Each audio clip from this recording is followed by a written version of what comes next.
Kung kaya nga sabi niya doon, let God leads the way. Kailangan ang Lord ang laging baguna sa ating pong lalandasin. Ano man ang ating tatahakin, ano man ang ating pupuntahan, laging ang Lord ang siya pong laging nasa unahan. Amen. Amen. Kagaya ng bansang Israel, sila yung nandun sa ilaw, ang Lord lagi ang nasa unahan nila. Amen. Kapag init ng araw, pag dumagbang yung ulap, lakad. Kapag uminto, kung tatayo ng tent, so, hinto din sila. Laging manalagang siyang nasa unahan. Amen. Sabi niya, at bakit lagi dapat kailangan ganoon? Pag sinabing sa una, mabasa po natin, stay on His track. When we stay in His track, alam naman po natin, pag sinabing track, yung gabay, parang sa lilis ng tren, meron siya, yun lang yung track na kanyang dadalan. Yun lamang yung hindi siya po pwedeng lumagpas doon sapagkat kapag ikaw ay lumagpas doon sa iyong track, Pathway. accident ay maguluhan ang matatahak. Amen? Laging may salungan. Kasi, kaya nga simple lamang yung pagliko ng tren, no? Kung atin titingnan, sino po ba rito ang nakasakay niya ng tren? Si Nina, si Nigel, nakasakay niya ng Nigel? Sa festival mall, yan, meron yung tren. Di ba? Nakasakay na kayo doon, tren lamang. Meron yung truck. Nandun lang siya umiikot.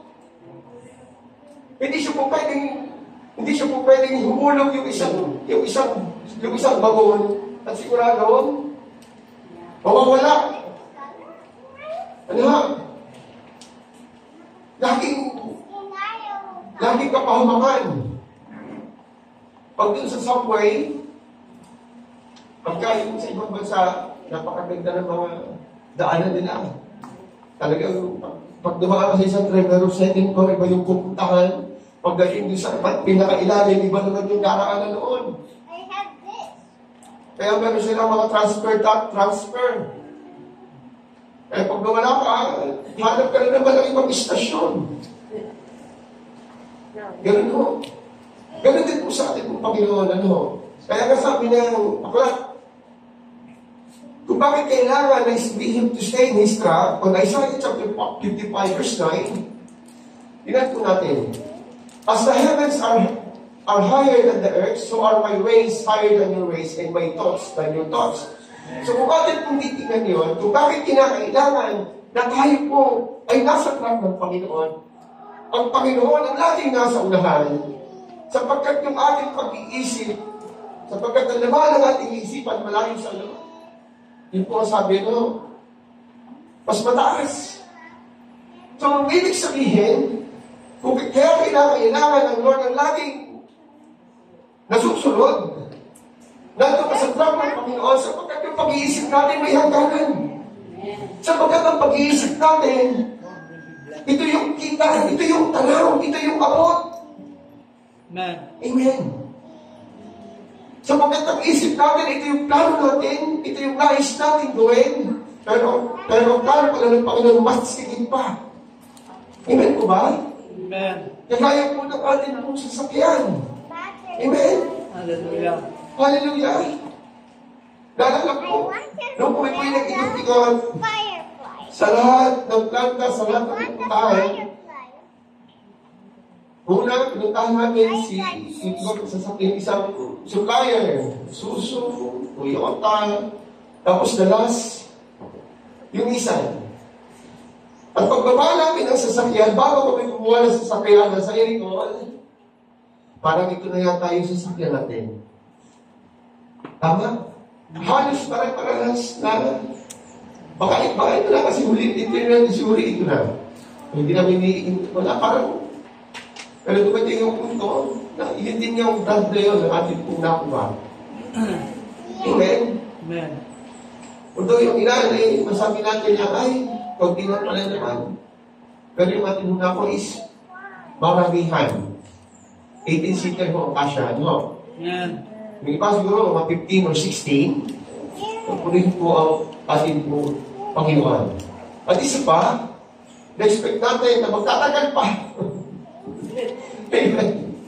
In-expect namin na bago mahigit sa isang buwan. Pero, salamat sa Panginoon. 4 days na yata ang inabot. Hallelujah. Napakabuti po ng ating pong Panginoon. Panapakan po natin ang ating pong Panginoon. Amen. So as the Lord leads our way, kailangan nandun tayo sa track ng ating pong Panginoon. Nandun tayo sa kanyang ginawa. Nandun tayo sa kanyang. Ganun din, gumagawa pa si Ren doon sa karerahan, laging mayroong track, meron siyang doon umiikot yung mga nagkakarera. Nandun sa racetrack, talagang kaya dapat ay napakaganda na lamang ang pagtitiwala natin sa ating Panginoon. Amen. Ano ba? On Proverbs chapter 14, verse 12, tingnan po natin kung bakit kinakailangan that we stay in His track. Sapagkat on Proverbs chapter 14, verse 12, there is a way that appears to be right, but in the end, it leads to death. Minsan, tayo po mga tao, di po ba, pag tayo may pangarap, may mga gustong marating, may mga gustong maabot, minsan parang okay naman, parang tama naman. Parang ito yung kalooban ng Panginoon, sapagkat ito yung kalooban ng Panginoon, sapagkat okay panapa, napaka-smooth, napaka okay.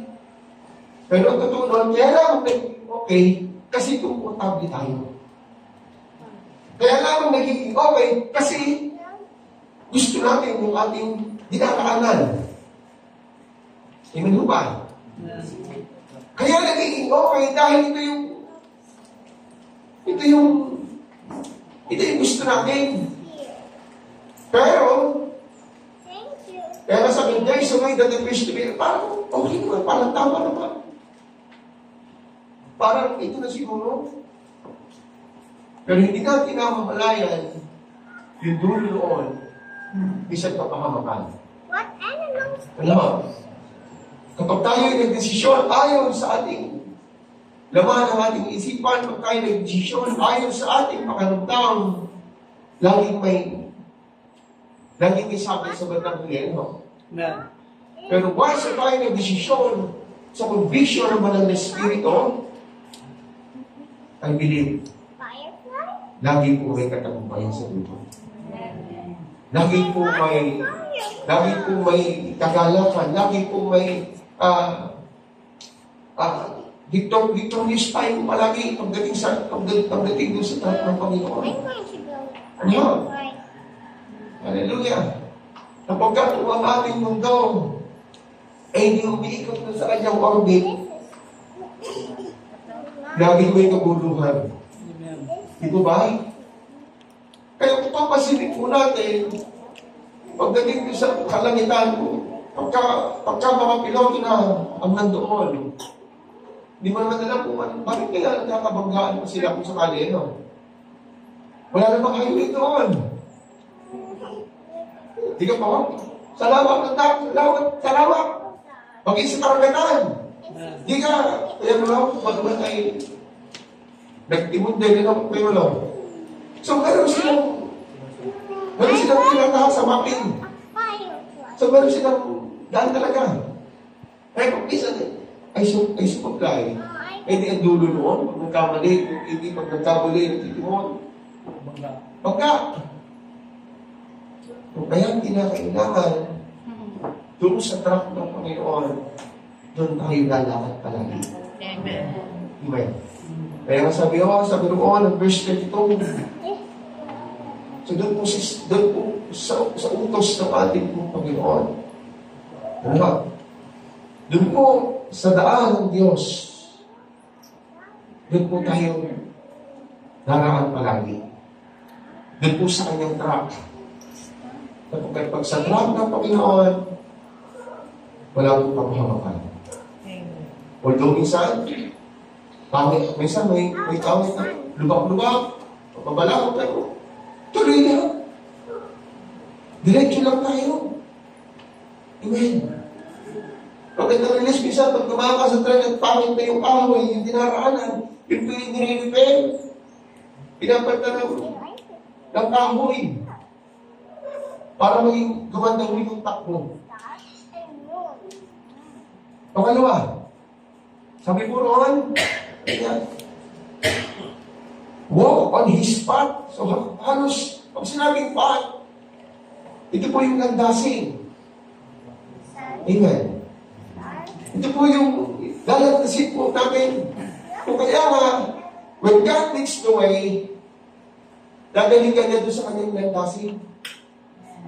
Ihahatid tayo doon sa ating pupuntahan.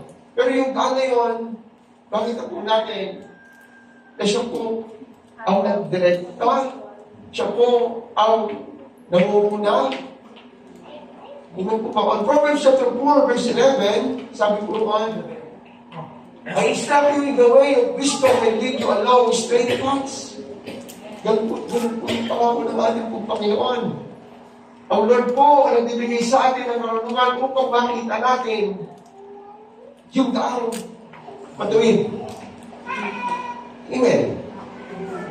Ang Panginoon po ang naglalagay po sa atin, ang nagtutulong sa atin, kung paano tayo lalakad doon sa daan ng pagkilan. Amen? Amen. Ang mga iglesia, mga Israel, ng panahon ito, sa kabila, kung mapapansin po natin ano, sa kabila ng mga himala na ginawa ng Diyos sa kanilang mga buhay, sa kabila ng ginawa ni Yahweh sa bansang Israel nung sila nandun sa Egypto hanggang sa dalangin, grabe na yung himala ng Diyos. Grabe na yung kanyang mga ikinamalas na kapangyarihan. Grabe na yung kanyang kong ipinakita, ultimong bato. Binuka na ng tubig. Amen. No? Ultimo yung dagat na kanilang daraanan, hinati. Binigyan sila ng daan. Pero sa kabila po noon, ang bayang Israel ay talaga napakadaming reklamo. Ano nga? Wala nang power. Tigas sa So, ulo. bakit po natin, na sa kabila po ng sitwasyon na yon, ay, sa kabila po ng sitwasyon yon, talagang yung kanilang landasin ay sumalapan. Sumumoy pa doon sa mga kautusan ng ating pong Panginoon. Ano? Sinuway pa yung kautusan, sinuway pa yung alituntunin ng ating Panginoon at sinunod nila yung kanilang naisin. Amen? So, kung bakit po natin, kung kaya nga, sabi po noon, pag Proverbs chapter 3, verse 6, kung atin mong titingnan, sabi po rin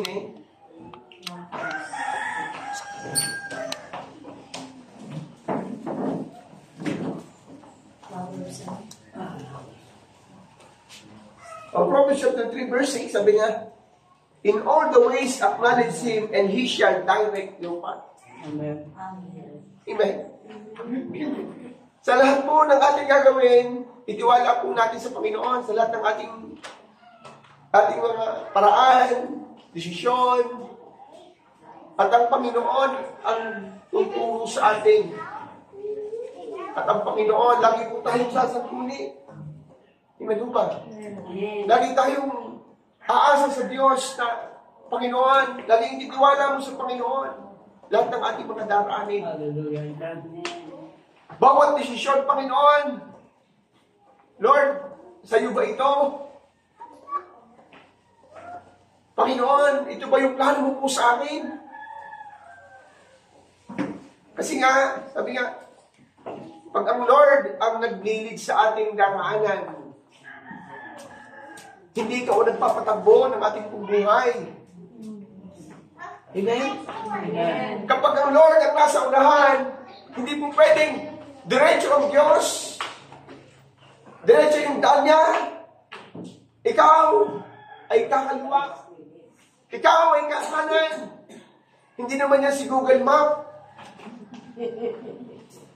Hindi ka?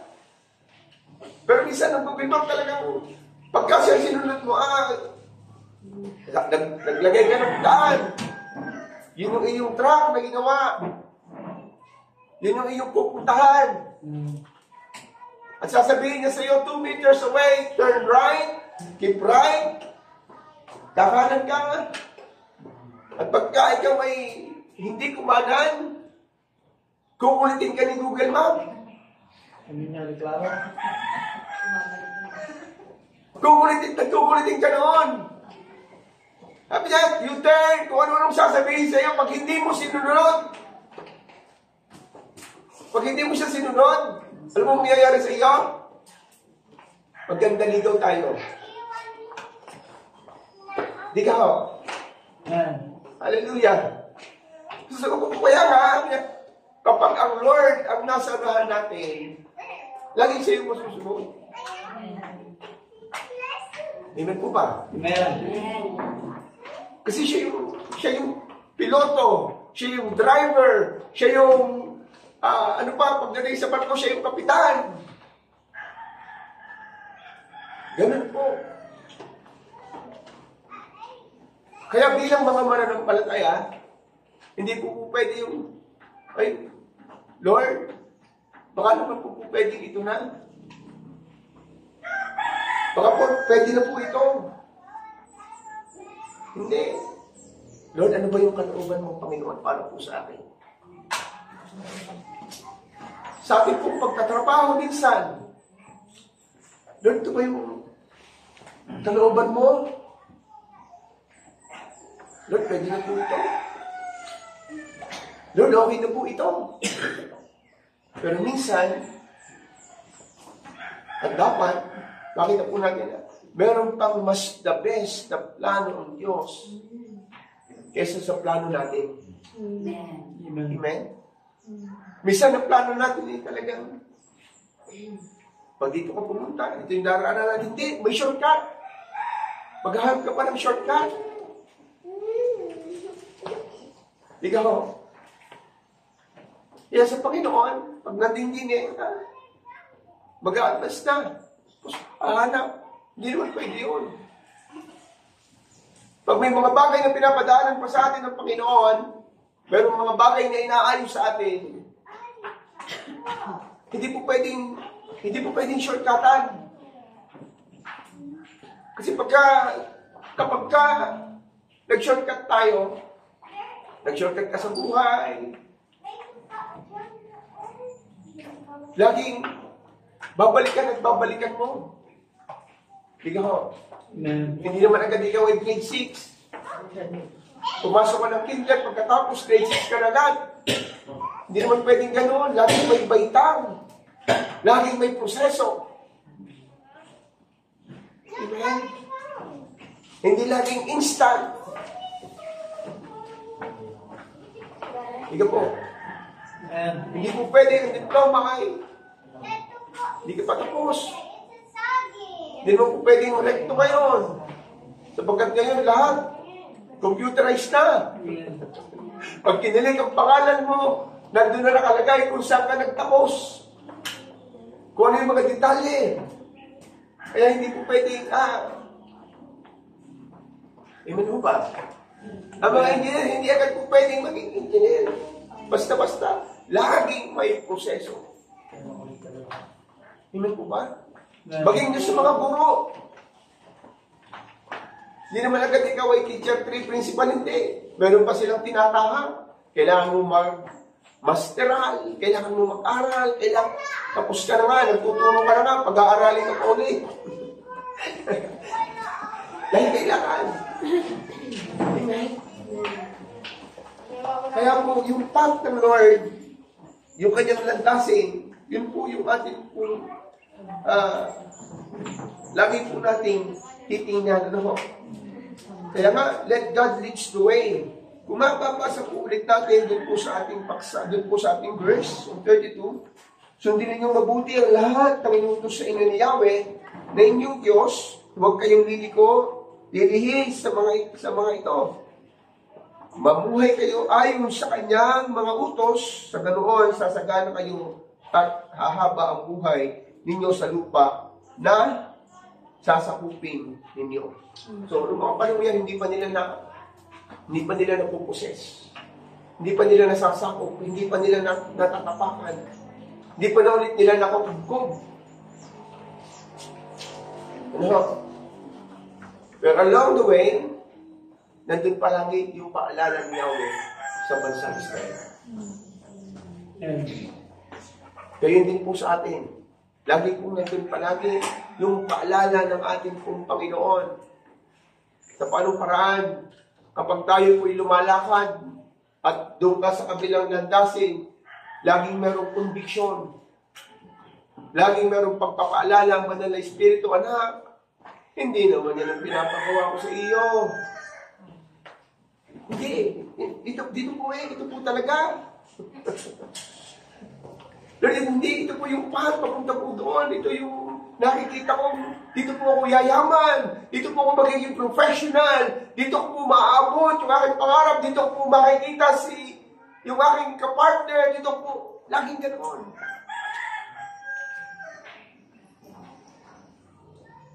Pero habang tumatagal, habang tayo po ay patuloy na umaasa sa ating pong Panginoon at hinahayaan po natin na siya mag-direct sa ating path,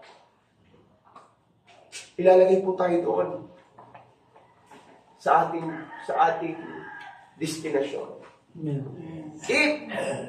Sabi niya, if we let God lead the way, una, if we stay on His track. Pangalawa, if we walk on His path. At pangatlo, if we walk on His statute. Pag sinabi statute, ito po yung kanyang kautusan.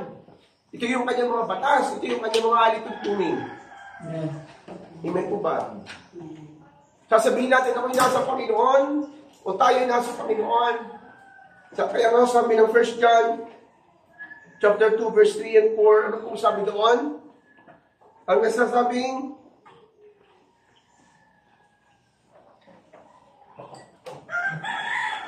ating tingnan.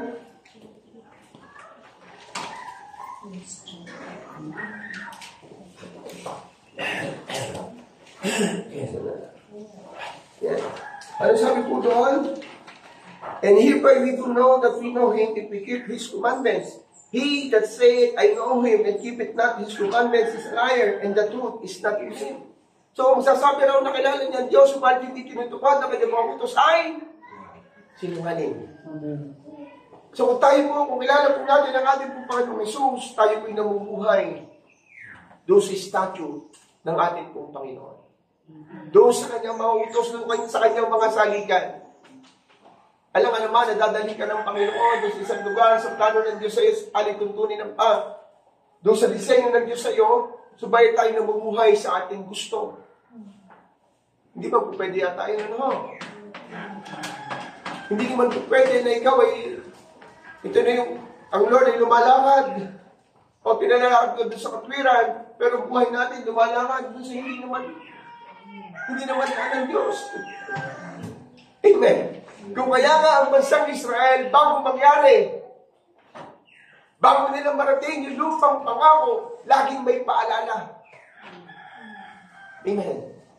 And all of us, dahil po tayo, may pangakong disenyo ng Diyos sa bawat isa po sa atin. Eh bago ka makaabot doon, makarating doon, dito pa lamang, ipinuproseso na tayo. Dito pa lamang, tinuturuan na tayo. Nandun ka pa lamang sa landasin, bago mo marating yun, inaayos na ikaw at ako para maging fit tayo doon sa ating pong magiging destinasyon. Amen. Doon po sa ating paghapang, doon po sa ating dinadaanan, doon pa lamang, inaayos na tayo. Marami ng bagay na pinapalitan, may mga bagay na inaalis. Alam the way, marami kang bagahe. Umpisa na tayo makakilala sa Panginoon, marami tayong dala-dala. Pero habang tumatagal, habang tayo lumalakad doon sa daan ng Diyos, marami kang binibitawan. Amen? Marami kang inaalis. Kaya nga, kung nandun ka sa posesyon, kung makita po natin yung pangako ng Panginoon sa bansang Israel, ay isang napakagandang lugar. Talagang kumpleto ang nandoon. Ano? Amen. Kaya tayo, sa ating plano, sa mga destination po ng bawat isa, may planong magandang bagay ang Panginoon. Kung kaya nga,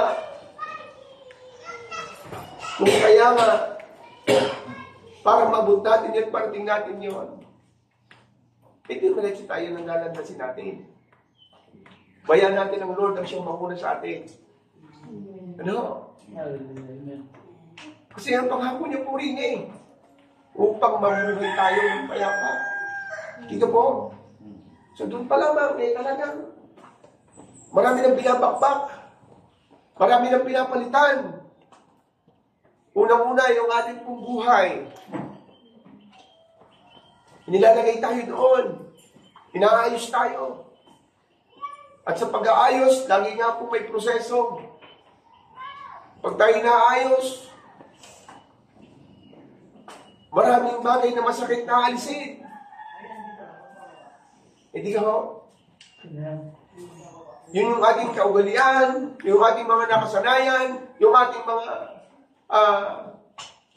pinaghahawakan, lalong higit, yung laman ng isip natin. Ika po, kung kaya nga, ito'y paalala sa bawat kong isa sa atin. Kapag tayo ay nandun na, doon sa mga pangarap natin, yung pangarap po natin, hindi po yung magdadala sa atin para tayo mawala sa Diyos. Amen po ba? Yung nabog natin, yung pagpapalan na itinangako ng Panginoon, hindi po yun yung magiging dahilan para hindi mawala sa Diyos. Manapay pagdating mo doon, big na ikaw doon. Amen? Kung dito pa lamang, hinayaan natin, sa ating kong gandasin, hinayaan natin doon, ayusin mo ako. Pagdating mo doon, amen, purihin ang Panginoon. Kung nais sa Diyos, minsan, plano pala ng Panginoon, ikaw pagyamanin, paghawakan ka ng napakaraming bagay. Pagyaman na sa listahan. Pero dahil sa iyong lakdasin, sa iyong paglakbang, sa iyong paglalakad, sa iyong pagtakbo, tayo pinagpala ng Panginoon, marami kang bagay na nakalimutan. Kaya habang dito pa lamang sa maliit na bagay, tinuturuan na tayo ng ating Panginoon. Doon pa lamang sa pagkakaloob, sa mga bagay na tinatamasa natin, dito pa lamang inuunti-unti na tayo. Hindi ka po. Kaya pagdating doon, okay na. Pag nandun ka na, alam mo na kung paano. Pero pag hindi tayo ng proseso, pag hindi na-alis yung mga bagay na hindi tama, pag nandun ka na, nandun ko na sa promise natin. Ang hirap na siguro na. Kung kaya nga, dito pa po lamang, kaya po sabi roon, yung statue ng ating pong Panginoon o yung kanyang mga lituntunin, yun po ang ating pong lakaran. Amen. Amen. Sa pangunguna ng ating pong Panginoong Hesus, sa pagsunod sa ating pong Panginoong Hesus, doon sa mga bagay na nais niya po sa atin, hindi po yung mga bagay na nais natin. Amen. Hallelujah. Kasi ako pinaniniwala, ng bawat isa po sa atin, may nakalaang napakagandang bagay pala ang ating pong Panginoon. Nanais po natin dapat matapakan, maabot. Bata pa lang, Lord, ayusin mo na po ako. Along the way, Lord, ayusin mo na po ako. Para pagdating ko po doon, Panginoon. Hallelujah. Ano po? Tayo po lahat. Dito pa lang inaayos tayo ng Panginoon. Para pagpunta po natin sa ating pong final destination, pick po tayo doon. Ano po yung ating final destination? Yung pong makapiling natin ang ating pong Panginoon. Kaya dito pa lamang marami nang inaalis. Marami nang binabago. Para pagdating mo doon, yung bihis natin, perfecto.